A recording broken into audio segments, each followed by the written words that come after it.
ஜெயலலிதாவின் மகளை தத்தெடுப்பேன் என்று தானாகவே எம்ஜிஆர் முன்வந்தபோது ஜெயலலிதா எம்ஜிஆரின் திட்டத்தை உடைத்து போட்டதற்கு அடிப்படை காரணம் உண்டு.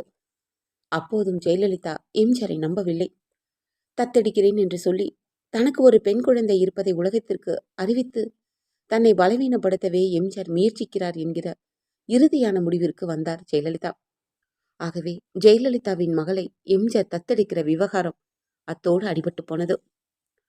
சோபன் பாபு குடித்துவிட்டு வந்தது ஒன்றும் ஜெயலலிதாவிற்கு பெரும் அதிர்ச்சி தருவதாக இல்லை. ஏனென்றால் இது அடிக்கடி நடப்பதுதான். ஆனாலும் இந்த முறைதான் போயஸ் தோட்டத்தில் சோபன் பாபுவை சந்திப்பது ஜெயலலிதாவிற்கு ஏறத்தாழ கடைசி முறை என்பது அப்போது ஜெயலலிதாவிற்கு தெரியாது. நீண்ட நாளாக கண்டும் காணாது போல இருந்த எம்ஜிஆர் இந்த சோபன் பாபு ஜெயலலிதா உறவினை துண்டிப்பதற்காக இப்போது ஆனதெல்லாம் செய்கிறார் என்று அறிந்து சோபன் பாபு கொதித்தார். நீ எம்ஜிஆரை எனக்கு தெரியாமல் சந்திக்கிறாய் என்று சோபன் பாபு குற்றம் சாட்டினார். அதற்கு ஜெயலலிதா, எனக்கும் எம்ஜிஆருக்கும் எந்த தொடர்பும் இல்லை என்று முதலில் சொல்லி பார்த்தார். சோபன் பாபுவை சரி கட்டுவதற்காக எம்ஜிஆர் வயதானவர், அவருக்கும் எனக்கும் எப்படி ஒத்து வரும் என்று கேட்டார். பிறகு எம்ஜிஆர் தனது வளர்ச்சியை தடுப்பதற்காக எவ்வளவு மோசமான முறைகளை எல்லாம் கையாண்டார் என்று எடுத்துச் சொன்னார். எவ்வளவோ சொல்லியும் சோபன் பாபு கேட்கவில்லை. ஜெயலலிதா உண்மையாகவே சோபன் பாபுவோடு நெருக்கமாக இருந்த காலகட்டத்தில் எம்ஜிஆரை சந்திக்கவில்லைதான். ஆனாலும் சோபன் பாபு இவ்வாறு சந்தேகப்படுகிற மாதிரி எம்ஜிஆர் தான் முன்னேற்பாடு செய்தார். தன்னோடு பல படங்களில் நடித்து மற்ற நடிகைகளை விட தனக்கு நெருங்கியவர் என்று காட்டிக்கொண்ட ஜெயலலிதா சோபன் பாபுவோடு அமைதியாக வாழ்ந்து கொண்டிருந்தால் எம்ஜிஆரும் ஒழிந்து போகட்டும் என்று சும்மா இருந்திருப்பார். ஆனால் நண்டு கொழுத்தால் வலைக்குள் தங்காது என்பது போல சோபன் பாபுவை முழுவதுமாக வளைத்து போட்டுக்கொண்ட ஜெயலலிதாவிற்கு தொடர்ந்து வெற்றி படங்களை தந்து கொண்டிருந்த எம்ஜிஆர் மீது பொறாமை வந்தது. அறிஞர் அண்ணா தந்த எம்எல்சி பதவியை எம்ஜிஆர் உதறிய போதே அவரது அரசியல் அஸ்தமித்துவிடும் என்று ஜெயலலிதா எதிர்பார்த்தார். அது நடக்கவில்லை. பிறகு காமராஜர் என் தலைவர், அண்ணா என் வழிகாட்டி என்று எம்ஜிஆர் சொன்னதை வைத்து திமுகவிற்குள் எம்ஜிஆரை பலரும் விமர்சித்தார்கள். அப்படியாவது எம்ஜிஆர் அரசியலுக்கு முழுக்கு போடுவார் என்று எதிர்பார்த்த ஜெயலலிதாவிற்கு இதிலும் ஏமாற்றமே மிஞ்சியது. இதன் பிறகு எம்ஜிஆர் மூகாம்பிகை கோயிலுக்கு போகிறார் என்று திமுக கழகத்தின் பகுத்தறிவாதிகள் பதைத்தார்கள். இதிலாவது எம்ஜிஆர் அடிபடுவார் என்று ஜெயலலிதா எதிர்பார்த்தார். இதிலும் எம்ஜிஆர் தப்பிவிட்டார். மாநாடுகளில் அறிஞர் அண்ணா பேசிக் கொண்டிருக்கிற போது எம்ஜிஆர் வருவார். அப்போது கூட்டத்தில் ஆரவாரம் விசில் சத்தம் கேட்கும். கூட்டம் கலகலக்கும். அண்ணாவின் பேச்சு தடைபெறும். இந்த உரசலால் எம்ஜிஆர் திமுகவில் மேலும் செல்வாக்கு பெற முடியாத சூழ்நிலை உண்டாகும் என்று ஜெயலலிதா எதிர்பார்த்தார். இதிலும் அவருக்கு ஏமாற்றமே மிஞ்சியது. மதுரை மாநாட்டிற்கு எம்ஜிஆர் ஜெயலலிதாவை அழைத்து போனார். ஜெயலலிதாவிற்கு இப்படி ஒரு பகிரங்கமான அங்கீகாரம் தரப்படுவதை அப்போதே திமுக கழக தலைவர்கள் எதிர்த்தார்கள்.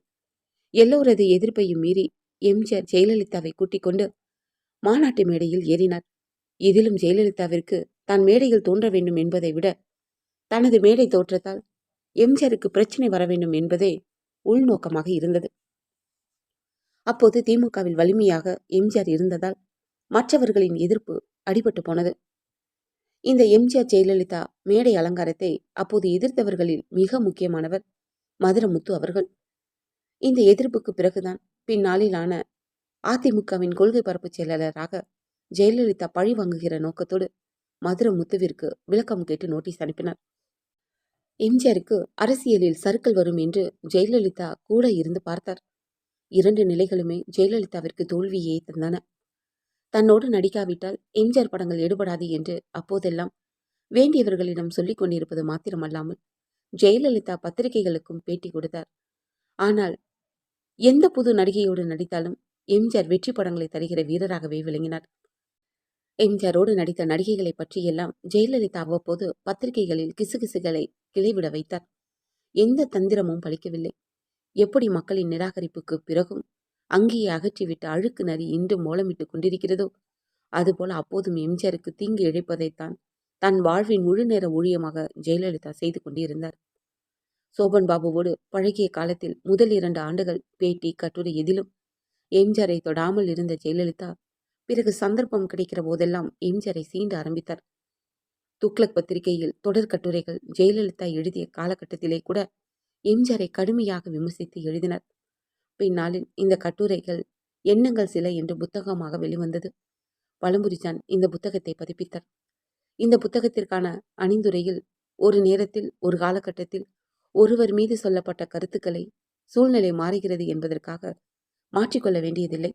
இருந்தாலும் எனது நன்மையை கருதி அருமை சகோதரர் வலம்புரிஜான் எனது துக்ளக் கட்டுரைகளில் பெரும்பகுதியை வெட்டி எறிந்து விட்டார்.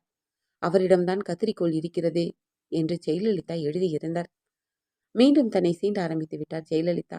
இதற்கெல்லாம் காரணம் சோபன் பாபுவின் ஆதரவுதான் என்பதை உணர்ந்த எம்ஜிஆர், தண்ணீர் இருக்கிற வரைத்தானே தாமரையின் ஆட்டம் என்று குளத்தையே குடித்து விடுவது என்கிற முடிவிற்கு வந்தார். அதன் விளைவுதான் சோபன் பாபுவிற்கும் ஜெயலலிதாவிற்கும் நடந்த இறுதியான அடிதடி.